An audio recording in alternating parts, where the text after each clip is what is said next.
3, 2, 1. Jawab Yesus, akulah kebangkitan dan hidup. Barang siapa percaya kepadaku, ia akan hidup walaupun ia sudah mati. Dan setiap orang yang hidup dan yang percaya kepadaku tidak akan mati selama-lamanya. Percayakah engkau akan hal ini? Amin. Jadi seperti kita ketahui, tema untuk bulan ini masih sama, yaitu kematiannya menghidupkan setiap kita. Hari ini juga kita akan belajar hal yang sama tentang kematian Yesus. Kemarin kita sudah belajar tentang kematian Yesus. Hari ini kita bicara tentang kembali tentang kematian. Oke. Ada yang tahu nggak apa arti kebangkitan? Oke, kenapa Tuhan Yesus harus bangkit? Kenapa Tuhan Yesus harus bangkit? Ada yang tahu? Dia sudah mati kemarin. Kemarin dia mati karena apa?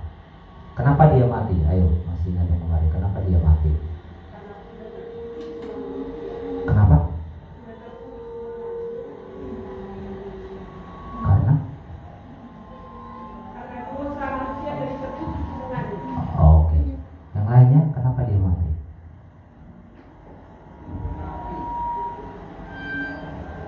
Oke, dibuka lagi, catat lagi apa? Catatan kemarin jangan lupa ya. Itulah gunanya kalau kita tiap ada ibadah, kita usahakan mencatat. Sekarang mencatat gampang ya, ada aplikasi mencatat, ada note, ada keep, ada segala sesuatunya. Usahakan supaya kita tidak lupa. Oke. Kita kemarin sudah belajar bagaimana tujuan dari Tuhan Yesus mati itu adalah salah satunya adalah bagaimana menghapus setiap dosa kita. Karena kita apa? Karena Tuhan, karena manusia sudah jatuh ke dalam dosa, benar kan? Karena sudah jatuh ke dalam dosa, harus ada yang dilakukan supaya manusia kembali diselamatkan. Kenapa? Karena tujuan Allah yang pertama adalah manusia awalnya adalah baik. Amin. Manusia diciptakan awalnya adalah baik, namun karena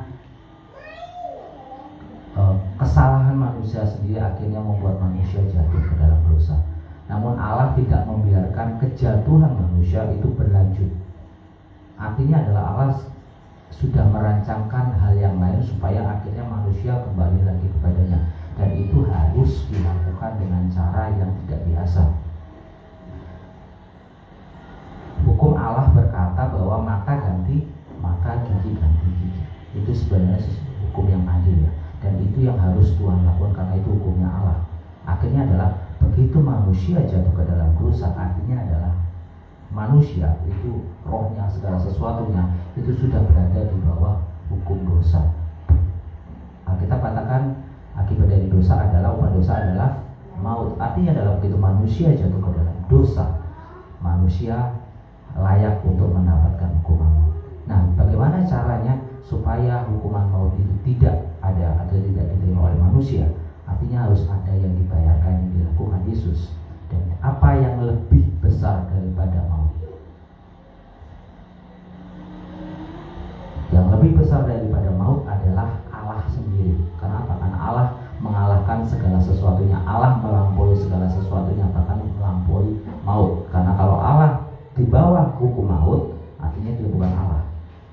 Nah, dan karena salah satu cara untuk melampaui maut adalah Allah sendiri, makanya Allah mau mengaruniakan anaknya melalui Yesus, memberikan nyawanya supaya bisa ditebus. Nah, hari ini kita belajar bagaimana kematiannya di kayu salib itu membawa kehidupan buat setiap kita. Dunia berkata, apa akhir dari hidup? Kematian. Akhir dari hidup adalah kematian. Kalau itu dunia sering berlihat kalau kita mati maka ya sudah, hidup kita akan berakhir. Namun Tuhan memberikan sesuatu yang baru, bahwa kematian itu bukan akhir dari sebuah sesuatu. Bahkan kematian Yesus, melalui kematian Yesus, Allah itu memberikan sebuah pengertian yang baru, pengharapan yang baru, bahwa kematian Yesus itu adalah sebuah awal dari kehidupan yang baru. Oke. Kematian Yesus yang pertama yaitu dalam Roma 5 ayat 8, kita buka. Yesus yang pertama adalah membawa kehidupan yang baru buat setiap kita. Roma 5 ayat 8, katakan, ada yang boleh bacakan?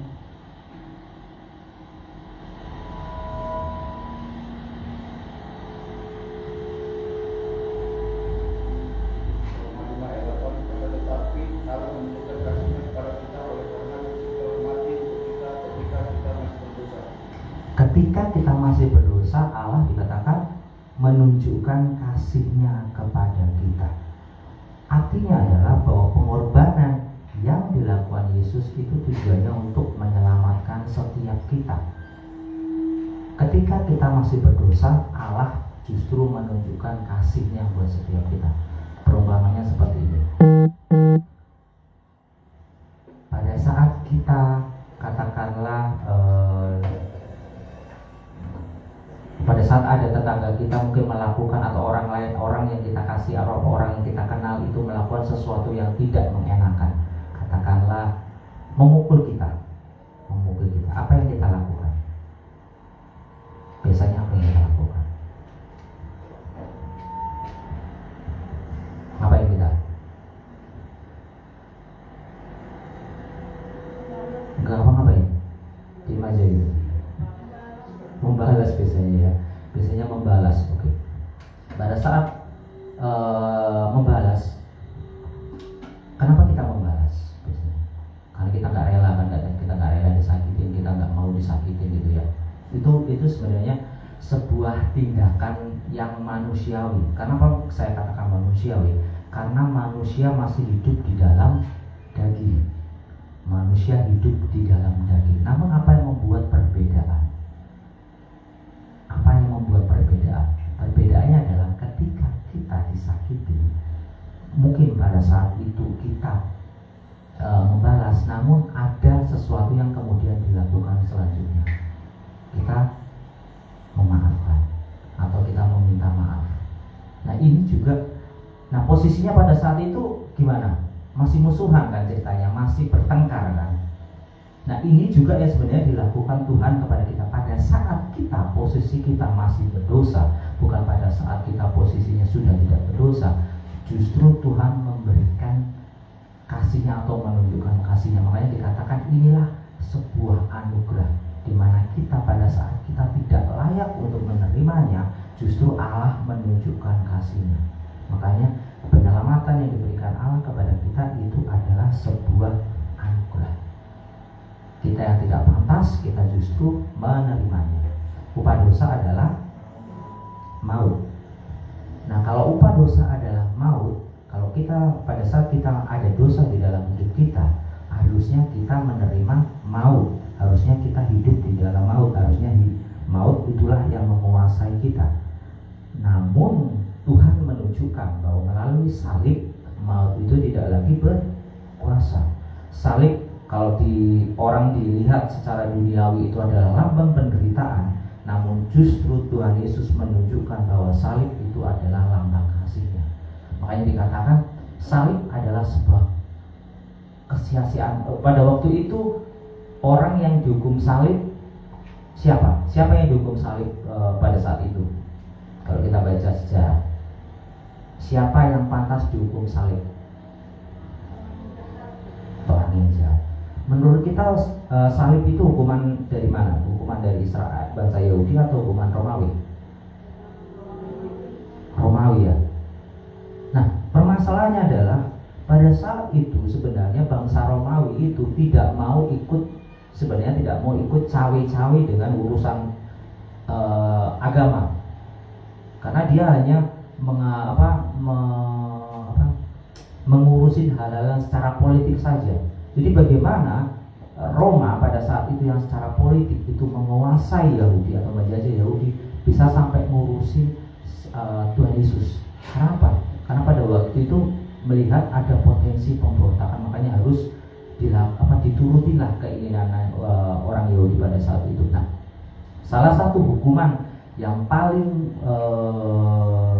mengerikan atau hukuman yang paling berat itu justru bukan hukuman mati.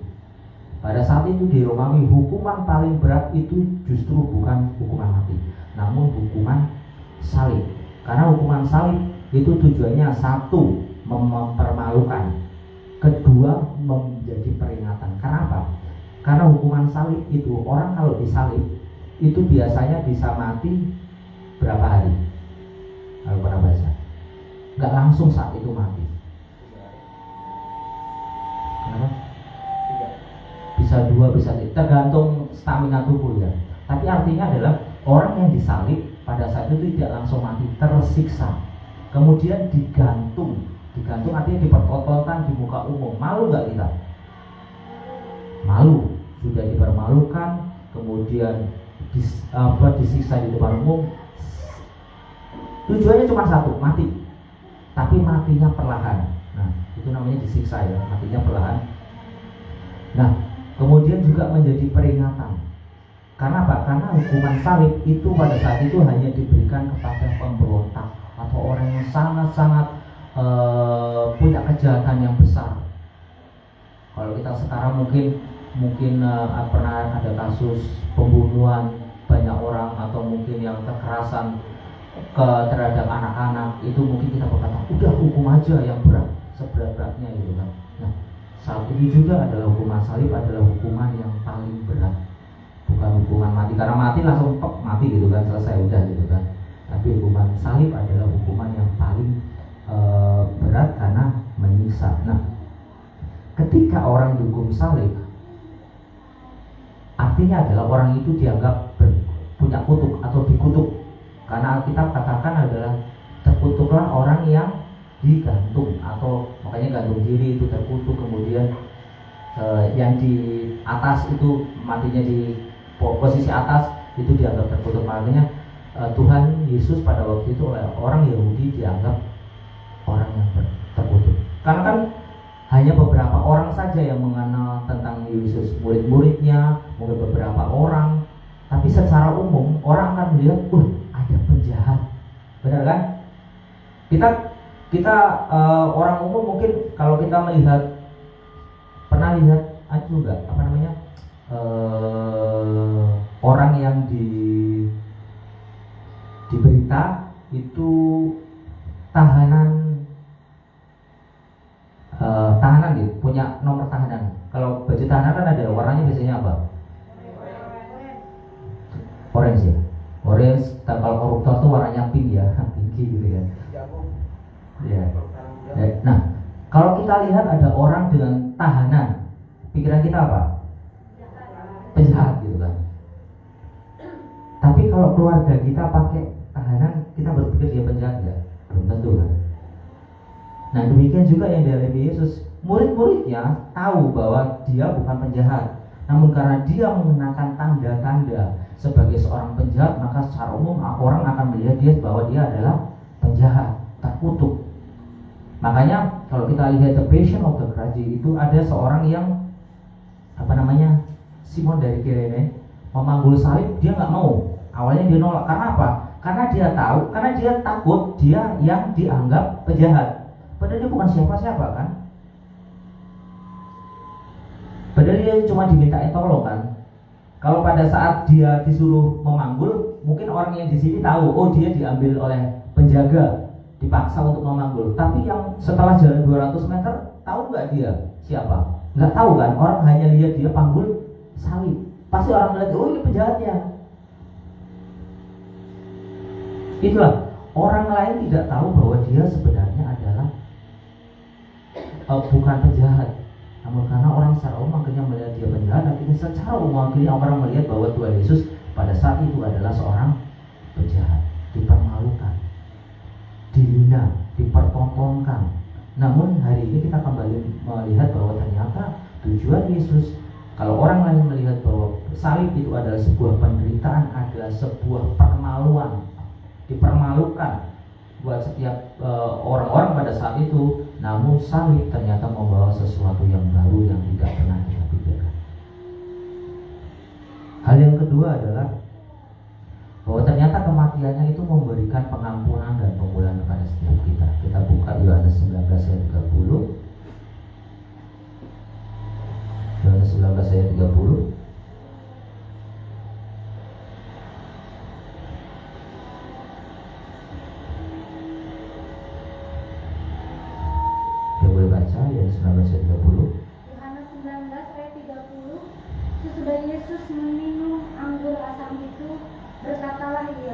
sudah selesai, lalu ia menundukkan kepalanya dan menyerahkan nyawanya. Nah, kemarin kita sudah sudah diberitahu oleh Ibu kita bahwa kenapa Tuhan Yesus mati. Jadi ini harus kita ingat ya, kenapa Tuhan Yesus mati? Apakah Tuhan Yesus mati karena disalib? Apakah Tuhan Yesus mati? Makanya dikatakan kalau Tuhan Yesus mati karena disalib, salah. Tuhan Yesus mati di kayu salib, ya. Tapi Tuhan Yesus mati bukan karena disalib. Tuhan Yesus mati karena Dia menyerahkan nyawanya. Maka dikatakan dan menyerahkan nyawanya. Ada yang bisa menyerahkan nyawanya? Tuhan, saat ini saya mati. Tunggu dulu. Nah, saya mau garis bawahi kata sudah selesai. Nah, dalam bahasa aslinya dikatakan sebagai tetelestai. Tetelestai itu artinya sudah selesai. Oke. Siapa di sini pernah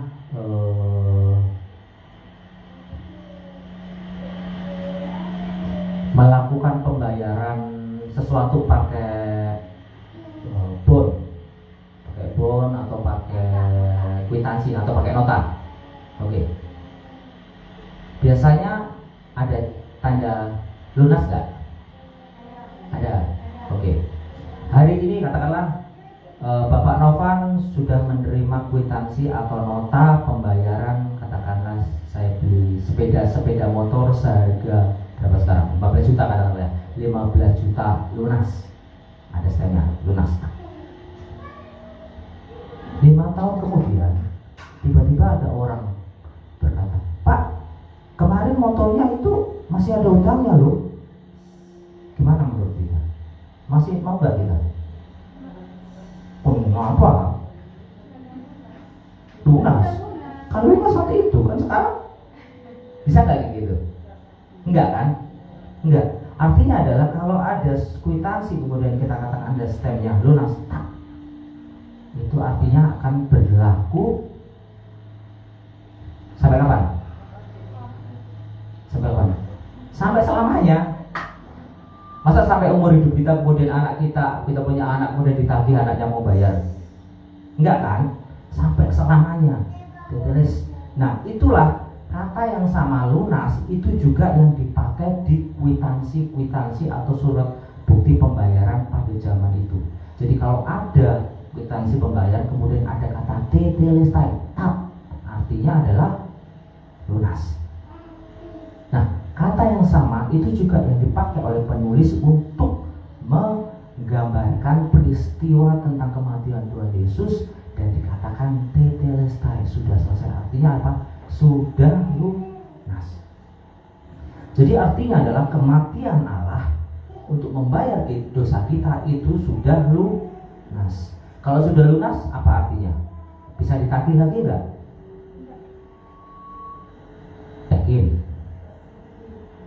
Yakin? Nah, permasalahannya adalah kadang-kadang kita juga sama. Allah sudah mengampuni setiap dosa kita dan Tuhan katakan lunas. Namun seringkali kita merasa bahwa kita tetap harus membayar kepada si jahat, padahal Tuhan katakan itu sudah lunas. Artinya adalah pada saat kita bertobat, pada saat kita mengaku setiap dosa-dosa masa lalu kita, seharusnya kita bisa katakan kepada si jahat pada waktu dia mengingatkan, "Oi, sudah lunas, ngapain?" Kecuali kita bikin hutang baru. Ya, kecuali kita bikin hutang baru. Hutang-hutang lama sudah dibayar dan sudah lunas. Jadi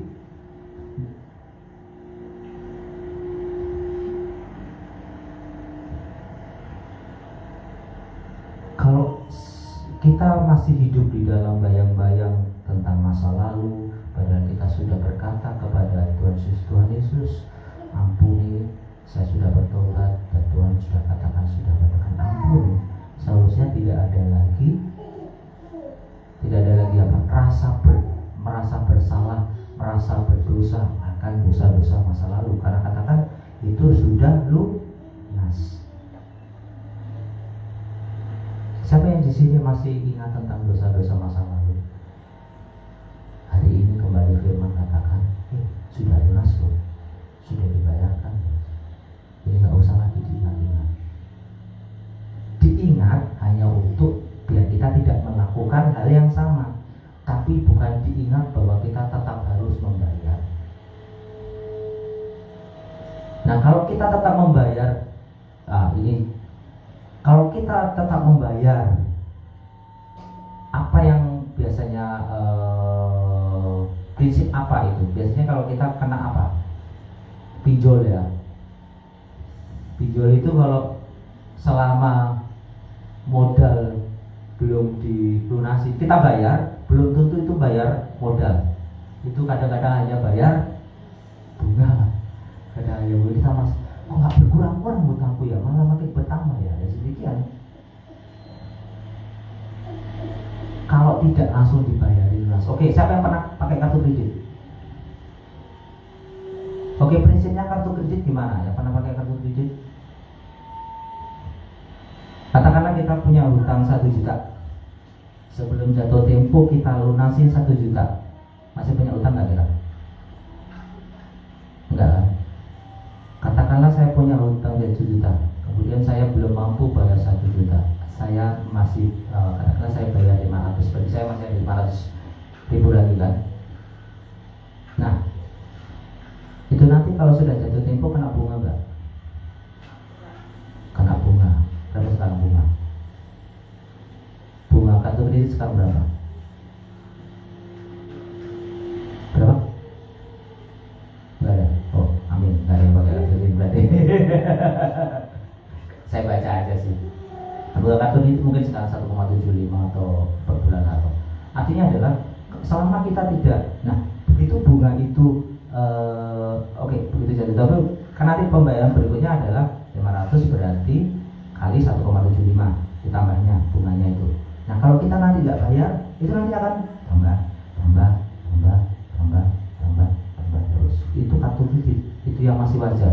Kalau pinjol itu lebih besar dari situ, bisa lebih 3% atau berapa. Hingga kadang-kadang kita, utang saya berapa.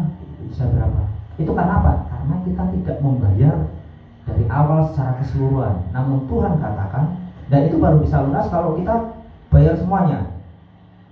Benar kan? Kalau kita bayar semuanya termasuk bunganya. Nah, Tuhan juga sama. Hutang kita, hutang dosa kita itu sudah dibayar lunas. Jadi sebenarnya kita nggak punya hutang lagi atas dosa. Kalau kita mengaku dosa kepada Tuhan dan Tuhan memberikan pengampunan atas kita. Jadi jangan lagi merasa terhitung atas dosa-dosa masa lalu. Yang ketiga adalah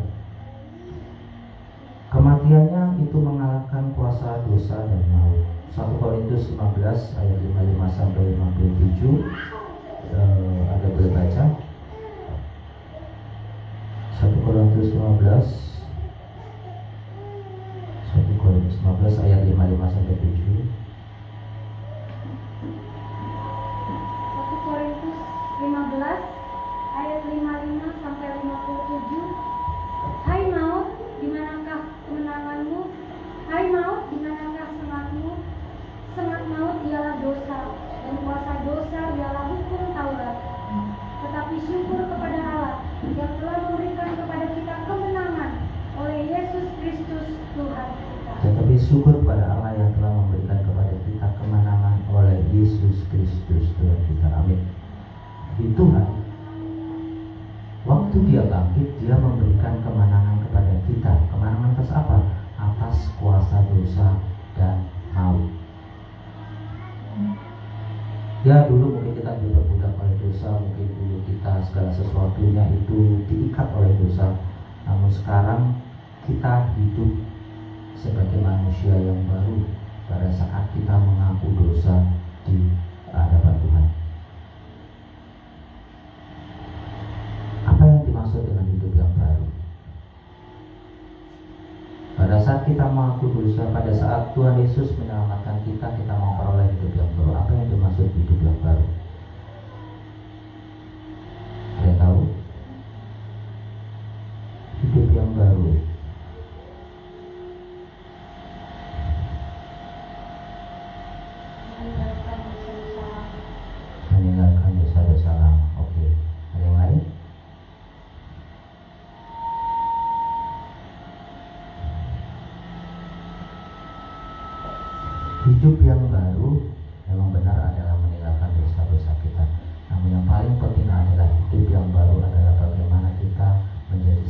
ikhlas, menjadi serupa dengan Kristus, menjadi apa yang menjadi kerinduan Tuhan di dalam hidup kita.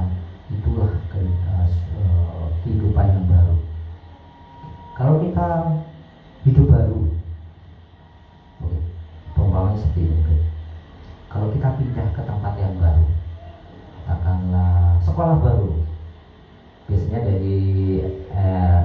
katakanlah dari SD, kemudian pindah SMP. Kalau kita mungkin sekarang swasta itu biasanya kan satu yayasan gitu, kemudian katakanlah pindah ke sekolah yang baru atau ke tempat yang lain. Bagaimana perasaan kita pada waktu itu? Ada pernah pindah sekolah? Pasti semua pernah pindah sekolah kan? Dari SD ke SMP pasti pindah kan? Pasti pindah kan? Nah, menurut kita suasananya pada waktu itu seperti apa pada waktu itu? Atau katakanlah pindah kerja lah, mungkin banyak di sini yang udah banyak pindah kerja, suasananya seperti apa? Siapa yang pernah pindah kerja? Harus ada adaptasi yang baru, harus ada sesuatu yang baru, harus menyesuaikan yang baru, lakukan sesuatu yang baru. Yang lama bisa dibawa enggak ke tempat yang baru?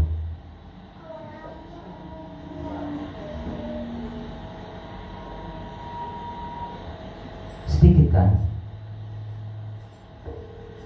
Tapi ada sesuatu yang, tapi sebagian besar nggak akan pernah bisa dibawa. Sebagian besar nggak akan pernah bisa dibawa ke tempat yang baru, karena apapun itu beda.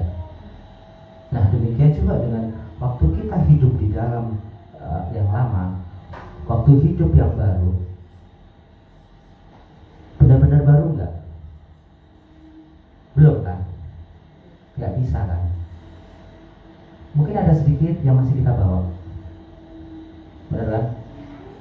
Tapi nggak akan pernah bisa. Nah, dari situlah. Tapi yang dari situlah ada kita mungkin kehidupan yang baru, kita bicara tentang realita. Nggak akan pernah bisa tiba-tiba kita berubah menjadi orang yang baik, menjadi orang yang kudus gitu langsung tiba-tiba, enggak. Pasti akan ada sedikit yang masih kita bawa. Tapi kan sedikit itu bisa makin kecilkan. Nggak akan pernah kita hidup dari yang lama kemudian hidup yang baru, kita masih pakai hidup yang lama, enggak kan? Sesuatu pengalaman yang lama kita bawa dalam kehidupan yang baru, enggak kan? Nah, permasalahannya adalah kadang-kadang kita merasa bahwa kita sudah pindah dari kehidupan yang lama kepada kehidupan yang baru, sehingga kita lupa untuk menanggalkan kehidupan yang lama. Sehingga sekarang di gereja banyak sekali kita dengar mungkin ada permusuhan, ada perpecahan, ada segala sesuatunya. Kadang-kadang saya sedih. Sedih kenapa? Kenapa sih gereja yang mengajarkan tentang kasih, yang mengajarkan tentang cinta, yang mengajarkan tentang persaudaraan bisa pindah? Apakah sebegitu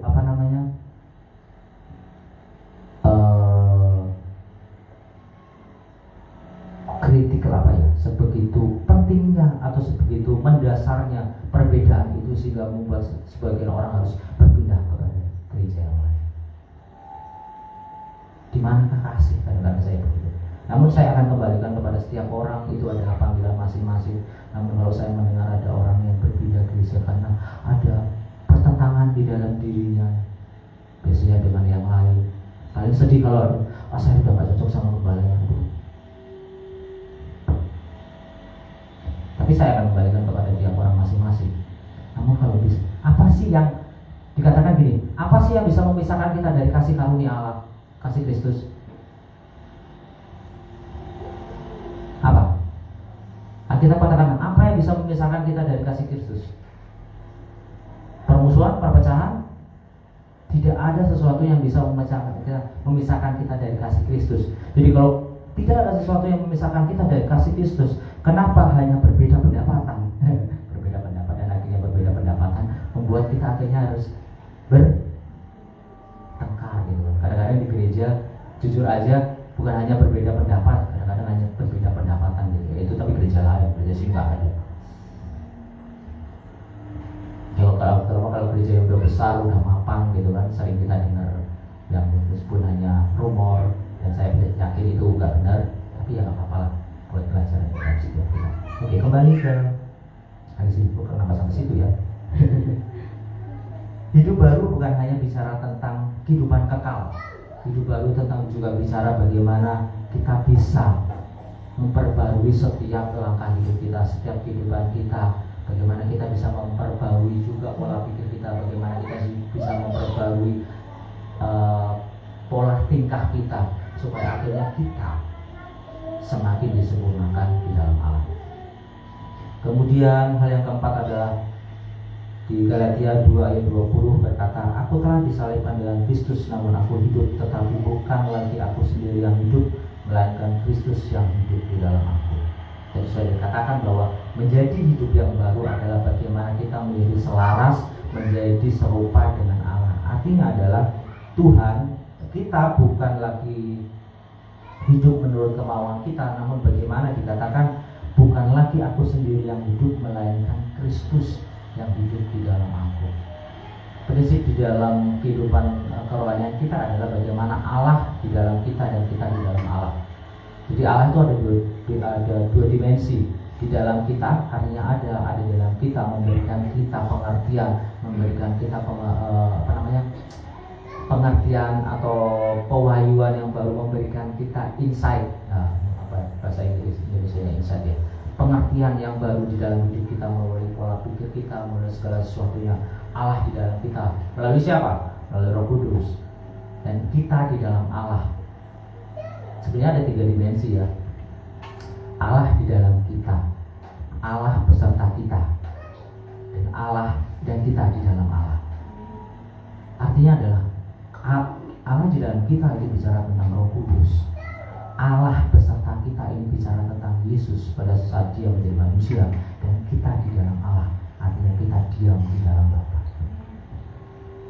Ini bicara tentang sesuatu yang penuh hidup di dalam kita. Itulah sebenarnya kepenuhan di dalam Roh, bagaimana Tuhan hidup di dalam setiap kita, dan ini bisa dilakukan pada saat Tuhan Yesus mati dan pada saat dia kemudian bangkit.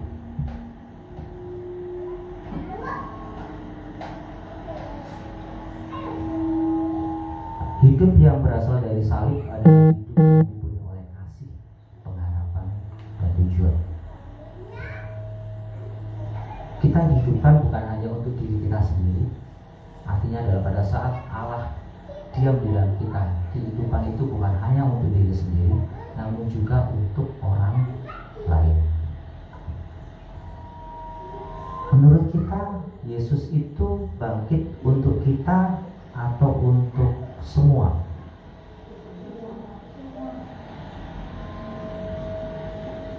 Bangkit untuk semua. Artinya adalah ya, Tuhan Yesus datang buat kita memang secara pribadi, mati dan bangkit. Sebenarnya kita secara pribadi juga, namun Tuhan Yesus juga mati dan bangkit buat setiap kita. Artinya adalah pada saat kita juga mati, kemudian kita bangkit, itu bukan hanya untuk diri kita saja. Pada saat kita mati di dalam daging kita, sama seperti Yesus juga mati di dalam dagingnya, dia kemudian bangkit, kita juga sama. Dikatakan Alkitab juga sama. Kita yang mati, kita juga akan dibangkitkan bersama-sama dengan dia. Kita juga akan bangkit juga sama seperti dia. Artinya akan ada kebangkitan di dalam hidup kita. Nah, hidup yang sudah bangkit itu bukan hanya untuk diri kita, namun juga hidup untuk atau bangkit untuk orang lain. Artinya adalah segala sesuatu yang kita terima dalam Allah itu bukan hanya untuk disimpan sendiri, namun juga untuk dibagikan kepada yang lain. Oke. Siapa di sini yang pernah lihat sumber air atau pernah punya sumber air? Pernah lihat sumber air enggak? Pernah lihat sumber air. Oke. Sumber air itu airnya mengalir kemana? Bukan maksudnya mana?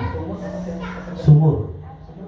Kalau kita ngomong sumur mungkin. Kalau di sungai lah ada sumber air, itu airnya mengalir kemana? Ke bawah, ke tempat yang lain. Oke. Kalau kita dam gimana? Bisa nggak? Bisa. Sebenarnya bisa. Kalau itu bisa kan? Airnya nggak mengalir. Katakan gini, air dari pegunungan mengalir ke, contoh, kalau dari Jawa Barat mana ya, dari Bekasi gitu kan, dari Bogor gitu kan mengalir balik ke turun ke Jakarta kan, Ciliwung kayak gitu. Nah di antara itu kita blok, kita bangun dam, bisa nggak?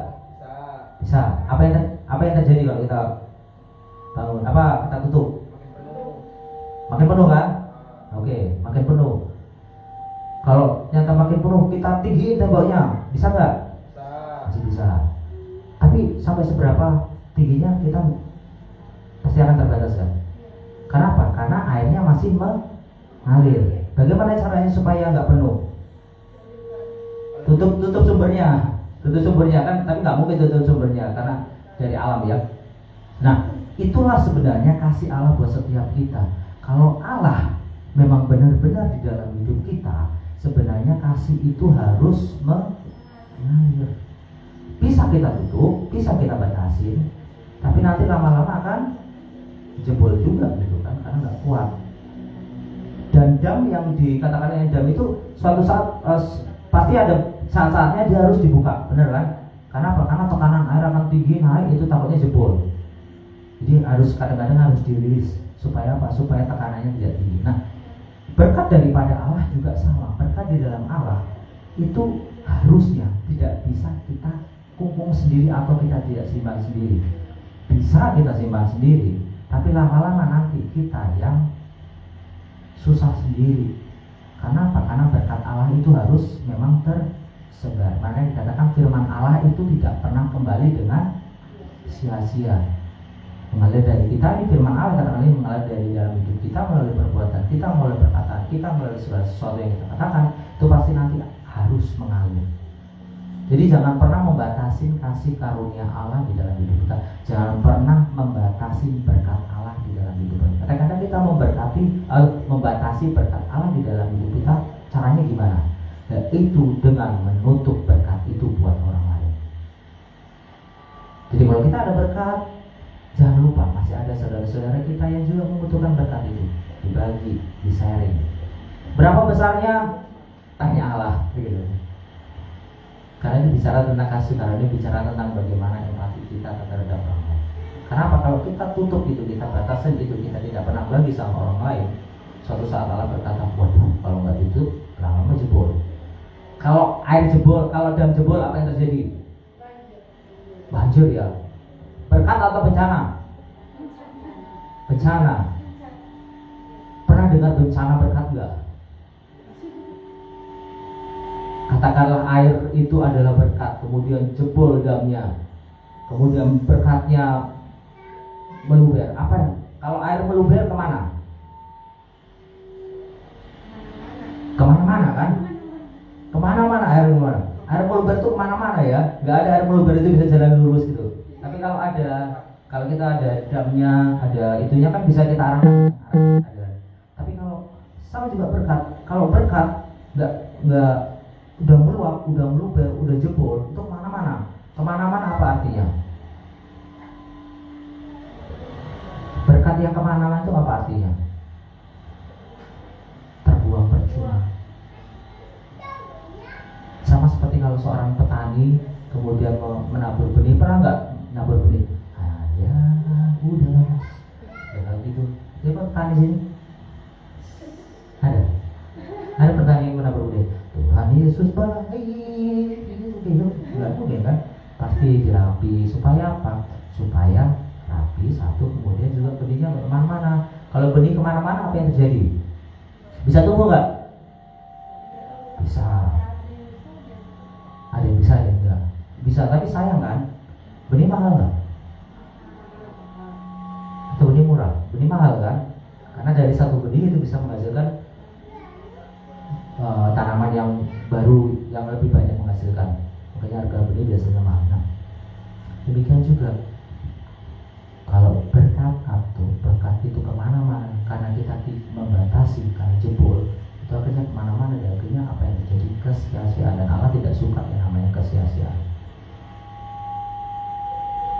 Jadi daripada sia-sia, daripada jebol, makanya kadang-kadang sama Allah, ya udah, saya stop aja sumbernya, cepret, sumbernya stop. Buka-buka sih, takut jebol kan? Kalau jebol kemana-mana kan? Tutup aja sumbernya, tetap. Pada saat itu kita berkata, wah, kok berkatnya makin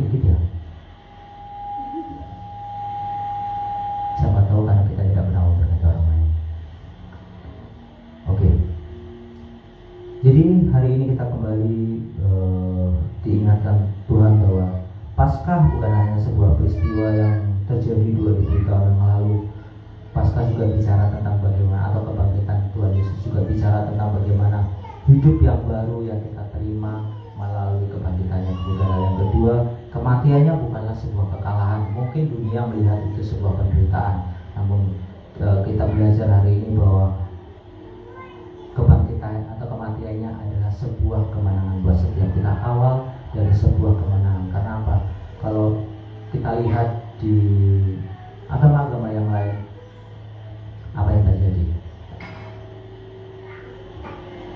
Kalau kita lihat di agama-agama lain, apa yang terjadi? Pemimpin-pemimpin agamanya kemana semua? Mati. Ada yang hidup? Tidak ada. Memang secara teori, kalau hari ini ada jokes bahwa bagaimana untuk membuat seseorang itu terkenal? Oke, gini.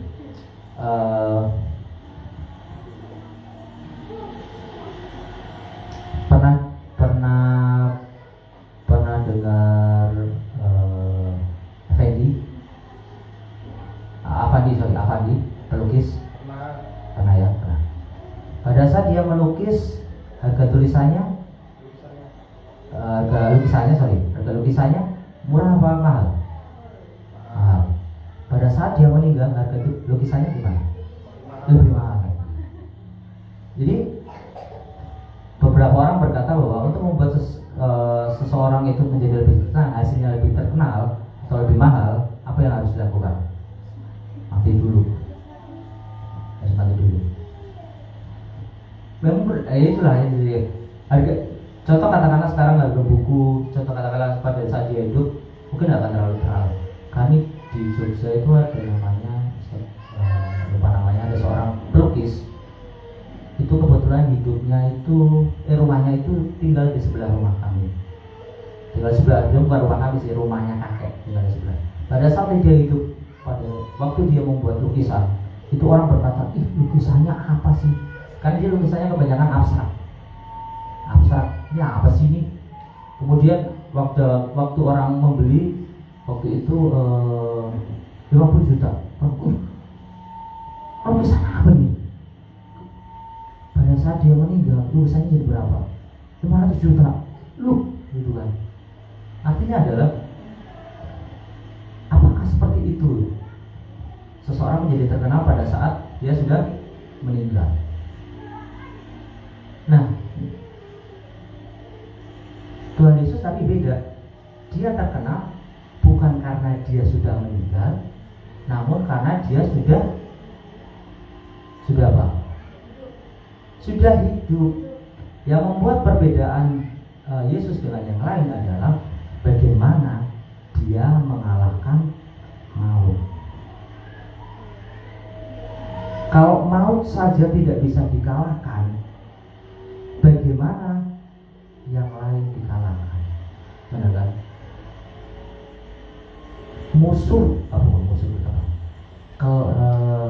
Hal terbesar yang menjadi pembatas atau menjadi batasan dari manusia adalah kematian. Kalau tidak ada yang bisa mengalahkan batasan itu, bagaimana yang lain bisa dikalahkan? Nah, makanya agama-agama yang lain tidak ada salah satu pemimpinnya yang bisa hidup lagi. Kenapa? Karena mereka juga masih manusia, mereka punya batasan. Namun kita bukan punya manusia, kita punya Allah. Kita punya Allah yang bukan hanya bersedia mati untuk diri kita sendiri, kita semua, namun juga Dia mampu bangkit buat kita semua. Bahkan dikatakan Dia juga nanti akan naik ke surga. Selain naik ke surga, apa yang dilakukan?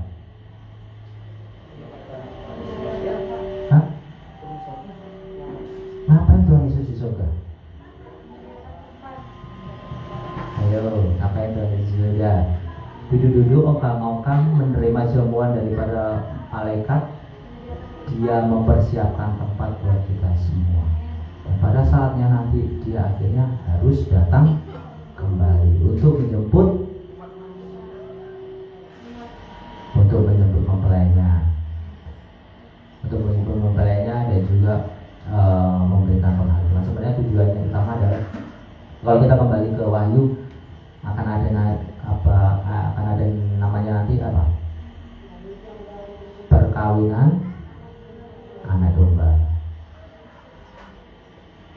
Perkawinan anak domba artinya Tuhan Yesus datang nanti buat setiap kita itu untuk apa? Mengikat kita. Karena hubungan yang paling sakral dari sebuah hubungan itu adalah hubungan suami istri. Karena diikat, ada perkawinan, bukan pernikahan ya, ada perkawinan. Itu selalu kita lihat saya namanya diikat dalam sebuah perkawinan yang suci. Artinya adalah Tuhan menghendaki kita, umatnya, gerejanya itu juga dekat sama seperti yang sudah menikah di sini. Seperti itulah nanti Tuhan sedemikian dekatnya dengan kita. Di sini ada suami istri yang nggak kenal luar dalamnya. Ada? Nggak ada ya? Kenapa suami istri, mohon maaf nih bagi yang belum menikah, dengar aja. Yang sudah menikah, kenapa kita bisa tahu suami atau istri kita luar dalam? Sering bersama belum tentu kenal luar dalam ya. Sering bersama belum tentu sering kenal luar dalam. Kenapa? Satu, sering bersama, oke, nggak apa-apa lah kita. Yang kedua apa? Apa yang membuat kenal luar dalam? Ada keterbukaan. Benar kan? Kalau nggak terbuka gimana bisa kenal? Kalau masih aja ditutup-tutup gimana bisa terkenal? Dulu mungkin kalau ketemu bersama-sama kentutnya ditahan. Sekarang begitu sudah bersama rajin. Nah, pas saya juga kadang-kadang suka kok. Kenal kan kebiasaan suami atau istri pagi itu ngapain, siang mungkin kalau siang dalam sebagian kerja, mungkin kalau malam ngapain, minumannya. Ada yang tahu kesukaan istri makanannya apa? Cilok. Tapi tidak pernah bikin kayaknya. Saya dulu pernah minta sama Ibu Rizka bikin cilok kita sama-sama, tapi tidak pernah sebagai. Sebelah ya? Oh sebelah, sorry. Cilok. Oh iya sebelah, benar sebelah. Belum pernah kita ngerasain sebelahnya orang Sunda ya. Sebelahnya opung belum pernah juga. Oke, kembali lagi. Jadi Paskah bukan hanya tentang sebuah peristiwa 2000 tahun lalu, tapi bagaimana kematiannya itu juga mengalahkan dari setiap dosa-dosa kita. Bukan hanya bicara tentang penderitaan, namun juga bicara tentang kemenangan. Kebangkitan atau Paskah bukan bicara tentang sebuah akhir dari sebuah kehidupan atau sebuah cerita, namun Paskah bicara tentang awal dari sebuah cerita, dari sebuah kisah. Kisah apa? Kisah bagaimana manusia yang baru itu akhirnya tumbuh. Jadi hari ini kita belajar bagaimana Paskah atau bagaimana kebangkitan Tuhan itu memberikan kita sebuah kisah yang baru dalam hidup kita. Bukan akhir, sebuah awal yang baru. Jadi biarlah hari ini Paskah itu mengubahkan hidup kita, menggerakkan untuk kita hidup dalam kasih dan kuasa Tuhan kita. Amin. Saya panggil yang berdepan. Terima kasih Bapak, terima kasih Yesus, terima kasih atas segala sesuatunya, kasih dan kebaikan yang bekerja buat setiap kami Bapak. Dan terima kasih juga Tuhan untuk firman-Mu, biar ini menjadi kebaikan Bapak untuk setiap kami. Kami kembalikan segala pujian dan pengakuan hanya Engkau saja yang dipermuliakan Bapa. Sama-sama yang percaya bahwa Allah sudah bekerja buat setiap kita, sama-sama kita katakan amin.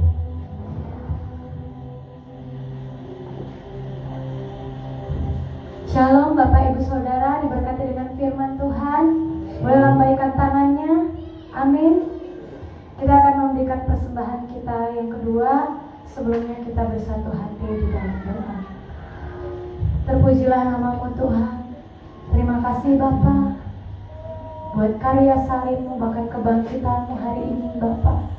Terima kasih bahwa Engkau Allah ada di dalam kami. Kau beserta kami dan kami di dalam Engkau Tuhan. Terima kasih Tuhan. Bahkan juga hari ini kami memberikan persembahan kami yang kedua. Kami memberi dengan sukacita hanya di dalam nama Tuhan Yesus Kristus. Haleluya. Sebelum kita menaikkan pujian,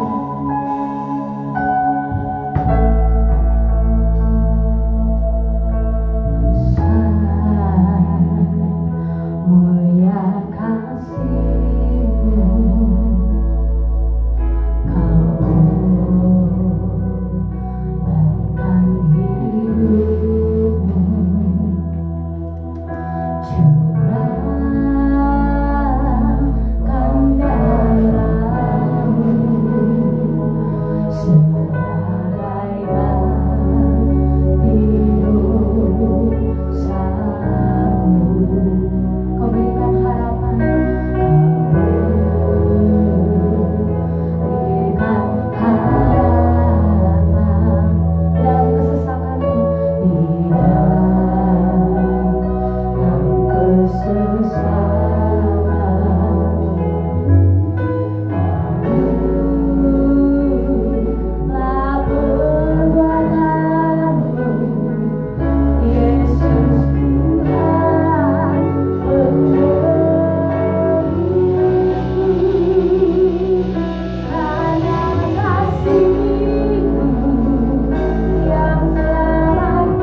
jam 4.30 sampai dengan selesai.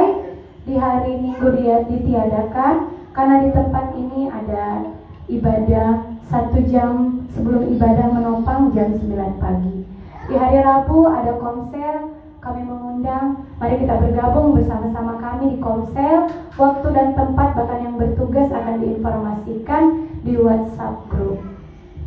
Bahkan di hari Kamis mungkin ada PPW atau nanti akan diinformasikan kembali di WhatsApp group jam 8 sampai dengan 9, hanya 1 jam saja. Kami juga mengundang bukan hanya para pelayan atau hamba-hamba Tuhan, tapi kami rindu seluruh jemaat Tuhan boleh bergabung bersama kami 1 jam saja dari jam 8 malam sampai jam 9. Di hari Jumat atau mungkin waktunya disesuaikan ada latihan musik, dan juga jemaat yang rindu hatinya tergerak untuk melayani Tuhan, kami mengundang bersama-sama kami di tempat ini untuk kita bersama-sama di masa sisa hidup kita, waktu yang Tuhan berikan, kita berikan untuk melayani Tuhan. Amin. Dan seperti biasa di hari Sabtu ada 2 kegiatan. Yang pertama ada doa puasa jam 10 pagi, dan malam harinya ada ibadah pemuda dan remaja jam 7 malam. Kami juga mengundang buat yang belum bergabung bersama kami, yang masih berjiwa muda, ayo kita berikan masa muda dan masa remaja kita untuk hormat kemuliaan bagi nama Tuhan.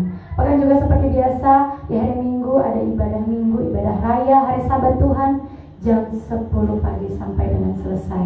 Apabila ada pengumuman tambahan atau mungkin ada pengumuman yang baru akan diinformasikan pada saat fellowship atau di WhatsApp group. Saya rindu orang-orang yang baru pertama kali hadir boleh lambaikan tangannya. Ada di tempat ini? Ada yang baru pertama kali hadir?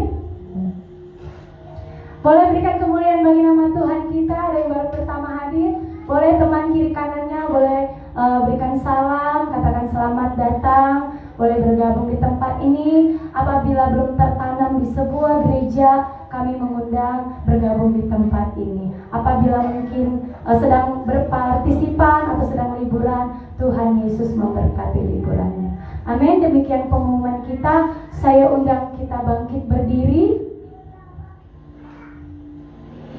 Kita akhiri ibadah hari ini.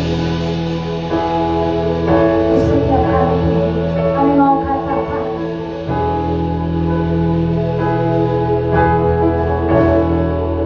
ku telah mati dan tinggalkan cara hidupku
jiwa roh kami serahkan hanya ke dalam tangan-Mu.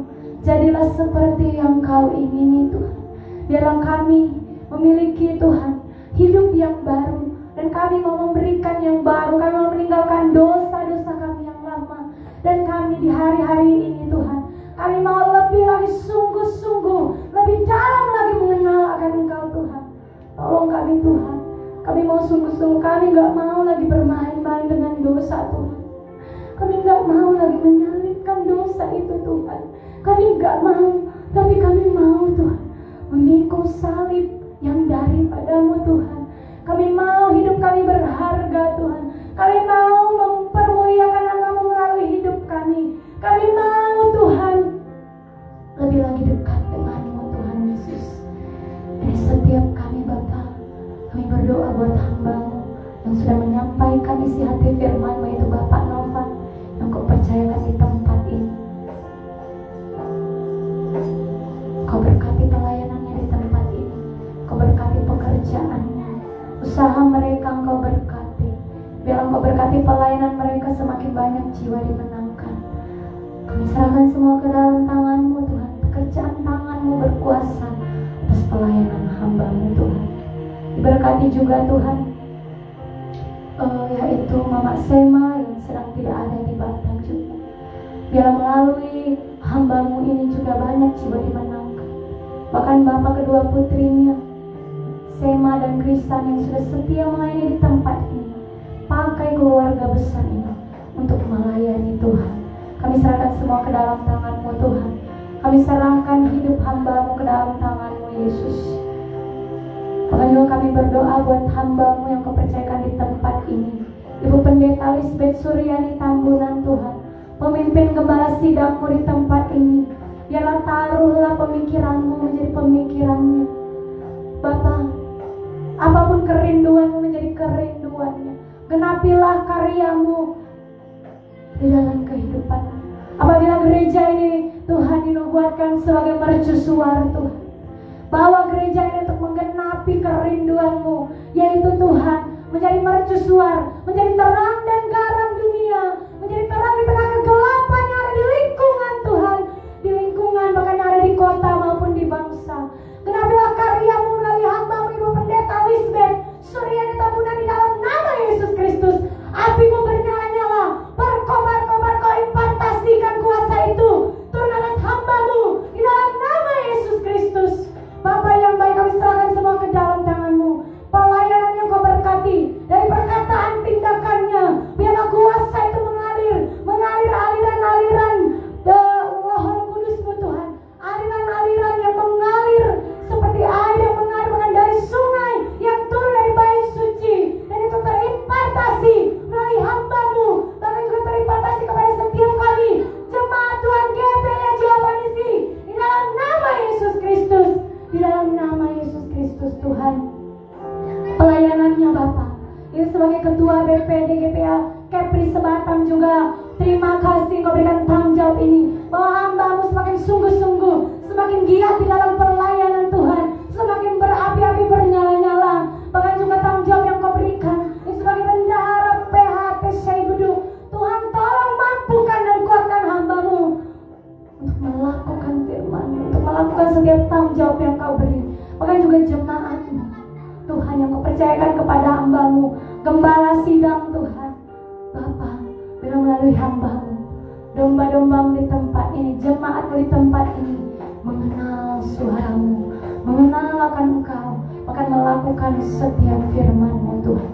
Ini setiap kami Bapa, ini kami serahkan semua ke dalam tangan-Mu Tuhan Yesus.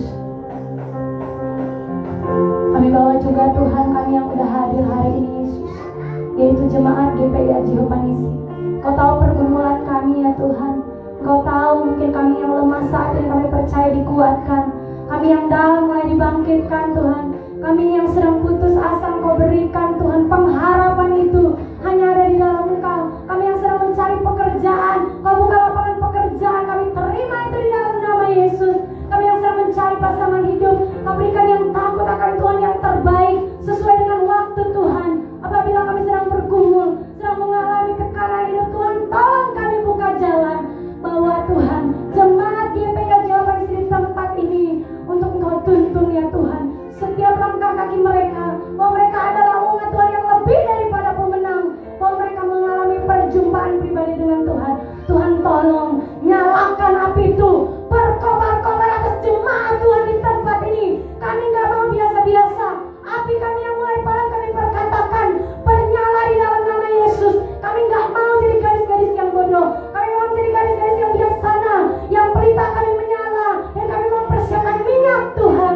Dan pada saat Engkau mendapati kami setia ya Tuhan.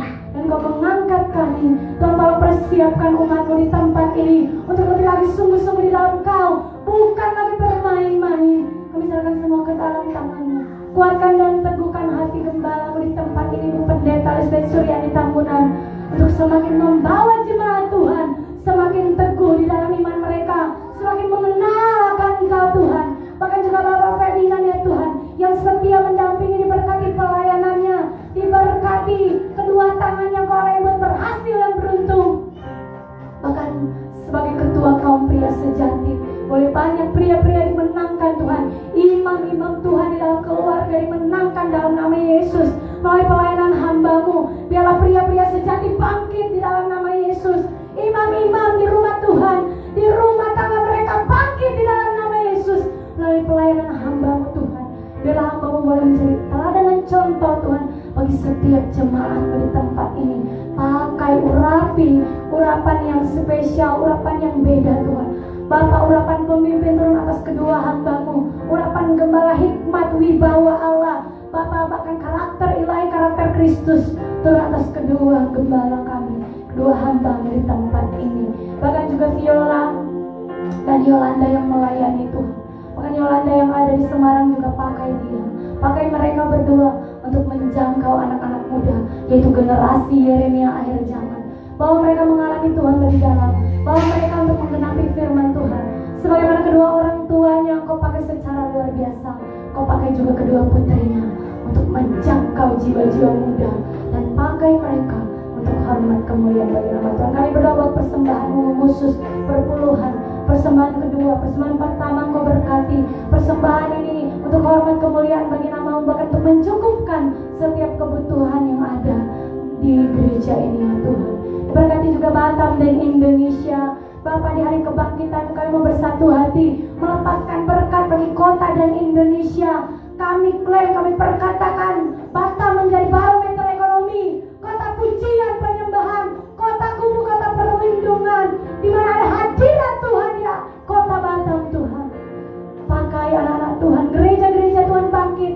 Kami nggak mau ada perpecahan gereja, kami nggak mau mendengar Tuhan gereja saling tarik menarik jemaat. Kami nggak mau Tuhan gereja saling bersaing, tetapi gereja sama adalah satu tubuh di dalam Kristus. Tuhan, biar gereja bersatu di hari-hari yang jahat ini. Bahkan Indonesia, kemuliaan Tuhan turun atas Indonesia, keselamatan turun atas Indonesia, turunlah belas kasihan dan pengampunan-Mu bagi bangsa kami ya Tuhan.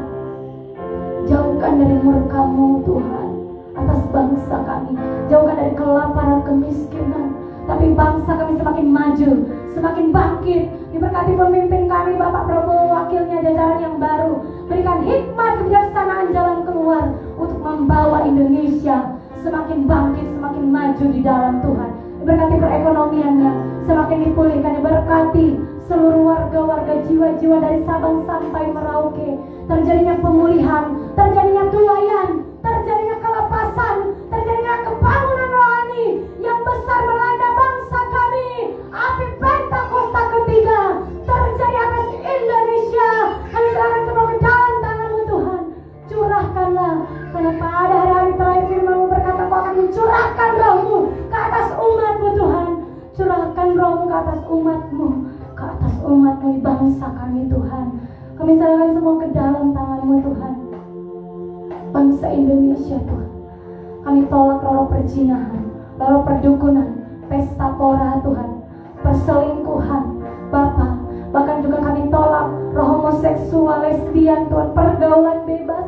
Kami tolak di dalam nama Yesus, karena darah Yesus Tuhan yang sanggup menyucikan, memulihkan yang terjadi di bangsa dan di kota kami. Bahkan kami rebut apa yang kembali menjadi milik Allah, itu kami terima di dalam nama Yesus. Misalkan semua ke dalam tangan Batam Indonesia, semuanya adalah milik kepunyaan Tuhan. Kembalikan bangsa dan kota kami kepada-Mu. Bahkan Tuhan, sebelum pulang kami rindu menerima berkat yang daripada-Mu.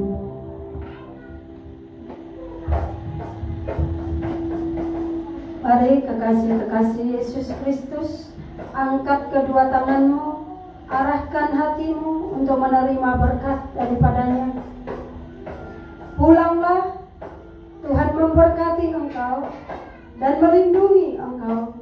Tuhan menyinari engkau dengan wajah-Nya dan memberikan engkau kasih karunia. Tuhan menghadapkan wajah-Nya kepadamu dan memberikan engkau damai sejahtera. Apabila engkau baik-baik mendengarkan suara perintah Tuhan Allahmu pada hari ini dan engkau setia melakukannya, maka berkat ini akan menjadi bagianmu. Engkau akan diangkat menjadi kepala dan bukan ekor. Engkau akan semakin naik dan bukan semakin turun. Tuhan akan memerintahkan berkat ke atasmu, ke dalam lumbungmu, ke dalam segala usahamu. Apa saja yang kau kerjakan dan buat, Tuhan Yesus buat berhasil dan beruntung. Biarlah berkat ini kita terima mulai saat ini, besok, sampai Maranatha Tuhan Yesus datang kembali menjemput kita di awan-awan yang permai.